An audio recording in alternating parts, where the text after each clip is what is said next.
Hai guys, jumpa lagi, masih seputar serial anime Kimetsu no Yaiba.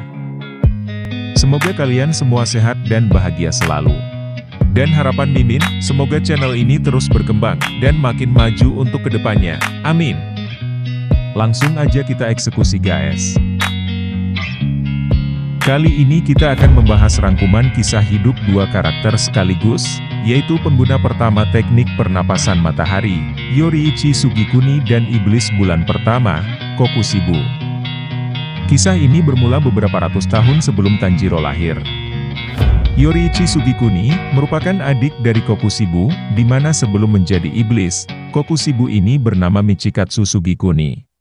Mereka berdua ditakdirkan terlahir kembar dari klan Sugikuni, yang merupakan keluarga bangsawan.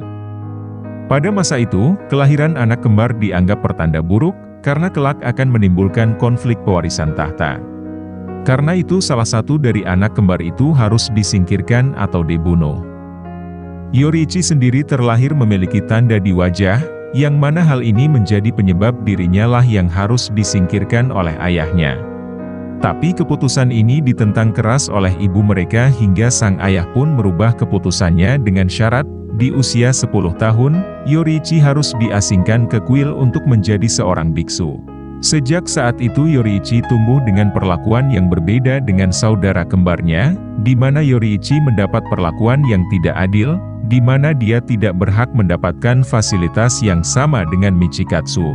Dan jika dilanggar maka Yoriichi akan dihukum dengan pukulan oleh ayahnya, sedangkan Michikatsu sebagai kalangan tingkat atas mendapatkan segalanya, karena dia merupakan pewaris dari klan Sugikuni. Apalagi saat itu Yoriichi dianggap bisu dan tuli. Keseharian Yoriichi selalu diisi dengan berada dekat di sebelah ibunya, hingga membuat Michikatsu menganggap Yoriichi bersifat kekanak-kanakan. Hal ini sendiri menimbulkan rasa iba Michikatsu kepada adiknya itu.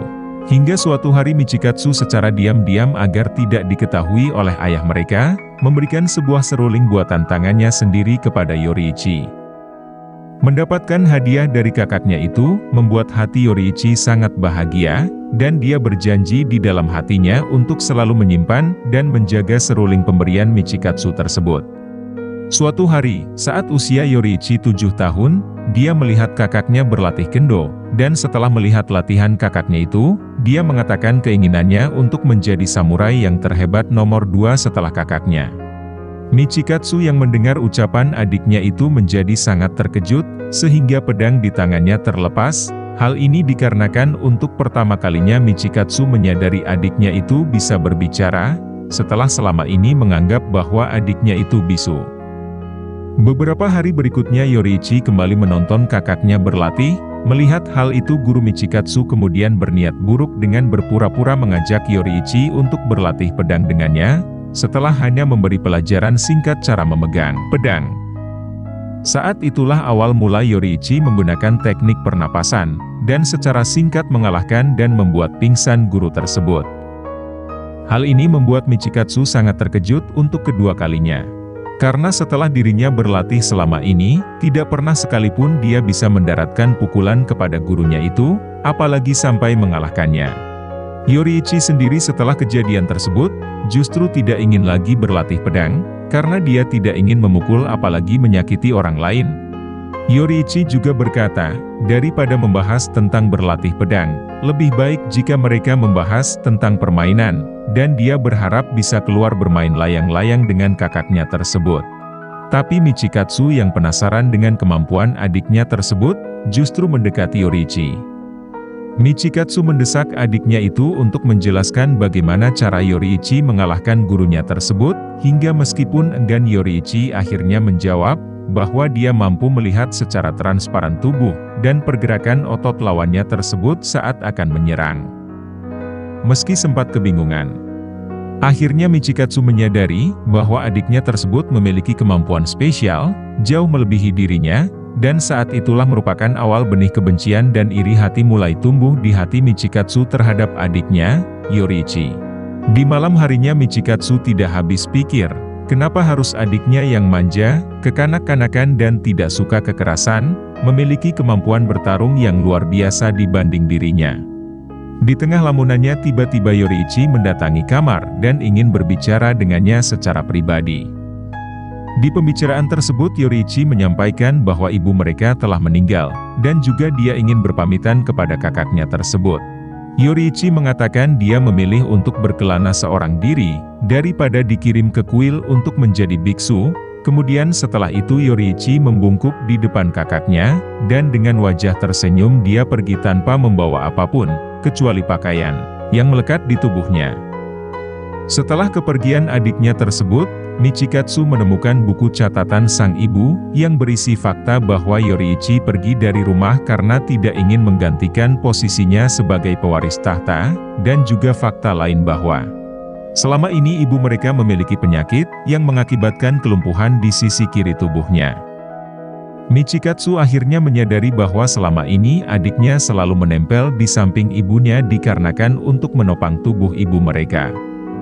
Setelah membaca isi buku catatan ibunya tersebut, bukannya iba Michikatsu justru murka, dan makin benci kepada adiknya tersebut. Karena adiknya yang selama ini dia anggap manja dan lemah, ternyata lebih tegar dan kuat serta menang dalam segala bidang dibanding dengan dirinya. Di tempat lain, Yoriichi yang memutuskan pergi meninggalkan rumah, terus berlari tanpa henti selama 1 hari 1 malam. Hingga akhirnya dia berhenti di sebuah pematang sawah. Di sana dia melihat seorang gadis cilik yang mungkin sebaya dengan dirinya sedang bermain di tengah sawah tersebut. Yoriichi pun lalu bertanya, apa yang dilakukan di sawah tersebut seorang diri? Gadis itu pun menjawab bahwa dia sebatang kara, karena kedua orang tua serta seluruh keluarganya telah meninggal dilanda penyakit, dan dia di sawah tersebut hendak mengambil kecebong buat dibawa pulang sebagai teman agar tidak kesepian. Setelah menunggu lama, hingga hari senja akhirnya gadis tersebut pulang, namun sebelumnya Yoriichi melihat gadis itu melepaskan kembali kecebong yang sudah dia tangkap kembali ke sawah. Yoriichi pun kembali bertanya, mengapa dia melepaskan kembali kecebong yang sudah dia tangkap? Bukankah awalnya dia ingin membawa pulang kecebong itu, agar bisa dibuat menjadi temannya? Gadis itu pun menjawab, bahwa dia tidak tega untuk memisahkan kecebong itu dari keluarganya. Yoriichi pun kembali berkata, bagaimana jika dia ikut gadis itu untuk menjadi temannya? Mendengar hal tersebut gadis itu menjadi gembira, dan sangat senang. Di sepanjang perjalanan mereka saling bercerita dan berkenalan. Gadis itu mengaku bernama Uta. Yoriichi dan Uta mengisi hari-hari mereka dengan riang gembira, hingga tak terasa 10 tahun berlalu sejak awal pertemuan. Singkat cerita mereka pun akhirnya memutuskan untuk menikah, dan beberapa bulan setelahnya Uta pun akhirnya mengandung. Setelah 9 bulan lebih, Yoriichi berpamitan kepada istrinya untuk mencari bidan. Dalam perjalanannya tersebut, Yoriichi bertemu seorang kakek tua yang sedang kelelahan, karena telah mendaki 3 bukit untuk menemui anaknya yang terluka di medan perang. Karena merasa kasihan Yoriichi pun menolong kakek itu menemui anaknya, hingga akhirnya dia sendiri tiba di rumah saat hari sudah malam. Saat tiba di rumah, betapa terkejutnya Yoriichi saat melihat istri dan calon anaknya tergeletak bersimbah darah. Menurut Mimin, momen yang dialami Yoriichi ini hampir sama dengan momen saat Tanjiro kehilangan keluarganya. Kembali kepada Yoriichi yang kehilangan anak dan istrinya. Kesedihan yang dirasakan Yoriichi saat itu begitu dalam, hingga membuat Yoriichi hanya terpaku, dan terdiam sembari memeluk jenazah istrinya selama 10 hari tanpa berbuat apapun, bahkan tanpa makan dan minum. Saat memasuki hari ke-11, seorang pemburu iblis datang ke rumahnya. Melihat keadaan Yoriichi bersama jenazah istrinya, pemburu iblis itu menyadarkan Yoriichi untuk segera menguburkan jenazah istrinya tersebut. Di momen ini Mimin kembali melihat fakta bahwa para pembasmi iblis sudah ada jauh sebelum era Yoriichi, hanya saja saat itu, para pemburu iblis hanya mengandalkan kemampuan berpedang biasa, tanpa menggunakan teknik pernapasan.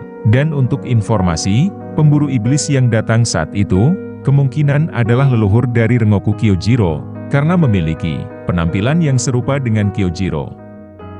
Dari situlah akhirnya Yoriichi mengambil keputusan untuk bergabung dengan para pemburu iblis, dan mengajarkan teknik pernapasan matahari miliknya.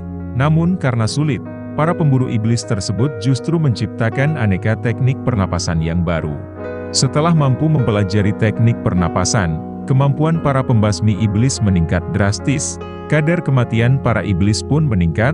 Hanya saja khusus teknik pernapasan matahari milik Yoruichi tidak ada yang mampu menguasainya. Suatu hari dalam perjalanannya, Yoruichi dipertemukan kembali dengan kakaknya Michikatsu, yang saat itu sedang berkemah dengan pasukannya dan diserang oleh iblis. Tanpa kesulitan Yoruichi pun membunuh iblis yang menyerang pasukan kakaknya itu.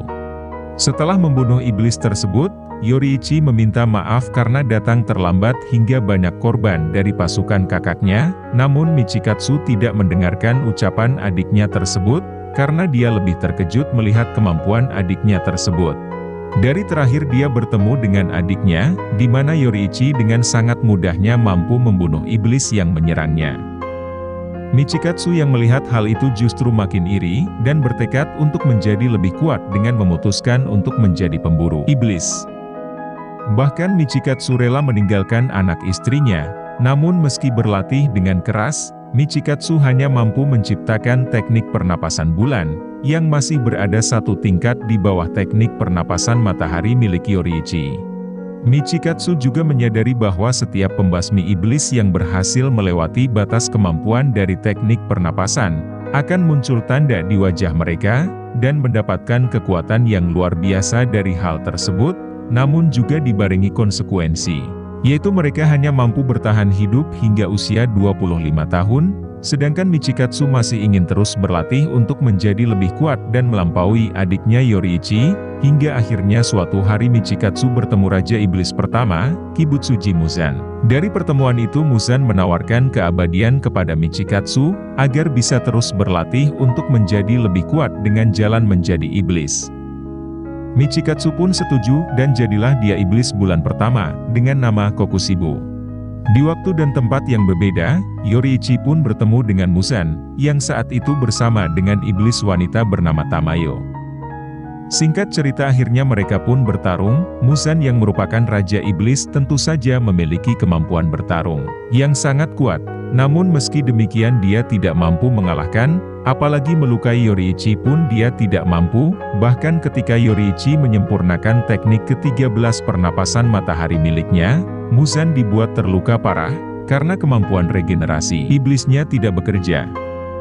Saat terluka parah itulah Yoruichi bertanya kepada Muzan, apa arti nyawa manusia bagi dirinya? Namun Muzan yang saat itu ketakutan dan sangat benci pada Yoruichi hanya terdiam, dan memutuskan untuk meledakkan dirinya menjadi 1.800 serpihan, di mana Yoruichi mampu menebas 1.005 bagian, sisanya 300 pencar ke segala arah.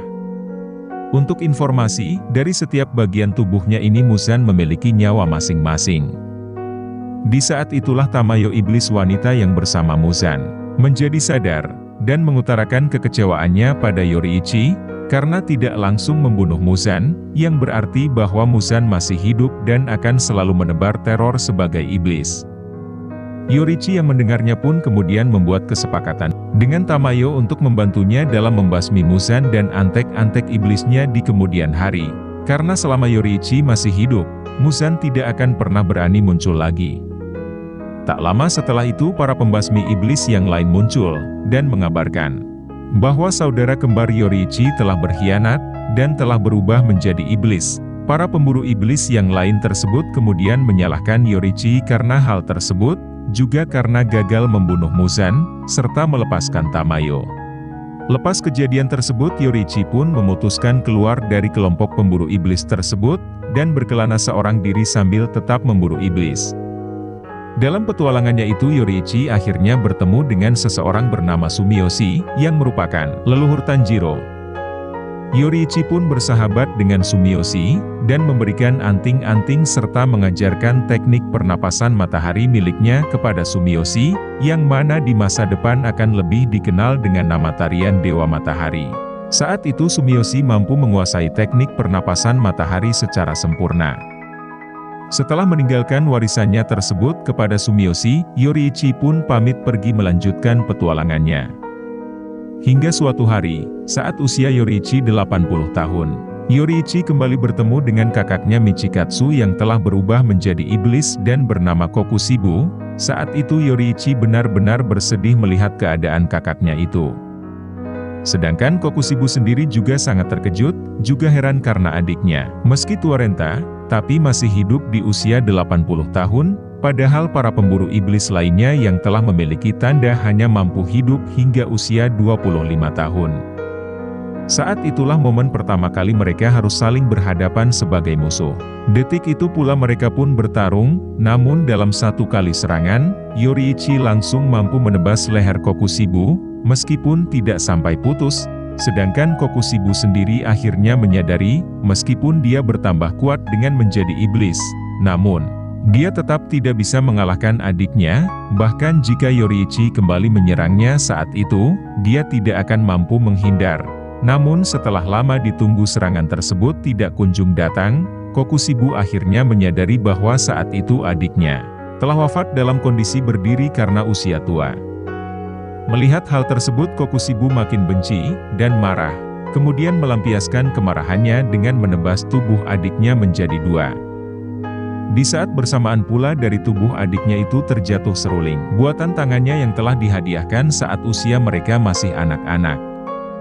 Melihat seruling itu Kokushibo pun menangis, sebab meski benci sebenarnya Kokushibo sangat sayang terhadap adiknya, namun karena dibutakan oleh rasa dengki dan iri hati, rasa sayang tersebut tertindih. Selepas kematian Yoriichi tersebut Muzan pun berani muncul, dan bersama dengan Kokushibo, mereka memburu dan membunuh siapa saja yang tahu tentang teknik pernapasan matahari. Oke guys, sekian untuk saat ini kisah hidup klan Sugikuni. Semoga sahabat terhibur, dan mohon maaf jika ada kekurangan. Jumpa lagi di kesempatan yang lain, dan salam bahagia selalu.